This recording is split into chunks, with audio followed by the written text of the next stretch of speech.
Praise the lord. మీ అందరూ కూడా యేసుక్రీస్తు నామములో నూతన సంవత్సర శుభాకాంక్షలు తెలియజేస్తూ ఉన్నాను. గడిచిన కాలమంతా దేవుడిచ్చినటువంటి భద్రతను బట్టి ఖచ్చితంగా ఆయన స్తుతించి తీరాలి. ఆయన చేసిన మేళలో దేన్ని మర్చిపోవద్దని భక్తుడు చెప్తూ ఉన్నాడు.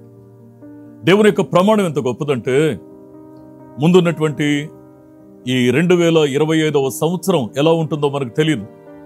ఎన్ని మలుపులు, ఎన్ని ఎత్తుపల్లాలు మనం చూడాలో మనకు తెలియదు. కానీ తెలియని సంవత్సరంలోకి మనం అడుగు పెడుతున్నాం. కానీ మనకు తెలిసిన దేవుడు ఓ ప్రమాణం చేస్తా ఉన్నాడు. ఆయన సెలవిస్తున్న మాట ఏంటి అంటే, ఇర్మియా గ్రంథం 29:11లో మిమ్మల్ని గూర్చి ఉద్దేశించిన సంగతులను నేను ఎరుగుదును, రాబో కాలమందు మీకు నిరీక్షణ కలుగునట్లుగా అవి సమాధానకరమైన ఉద్దేశాలే కానీ అవి హానికరమైనవి కాదు అని వస్తున్నటువంటి నూతన సంవత్సరాన్ని గురించి ఒక శ్రేష్టమైన ప్రమాణం ప్రభు సెలవిస్తా ఉన్నాడు. అందుకే దేవుని యొక్క వాక్యం మీద గురి నిలుపుదాం. చేయి పట్టి నడిపించే దేవునితో కలిసి ప్రయాణం చేద్దాం. ప్రతి పరిస్థితుల్లోనూ ఆయన హత్తుకొని వెంబడిద్దాం. దేవుని శ్రేష్టమైన మాట మీద ఆధారపడదాం.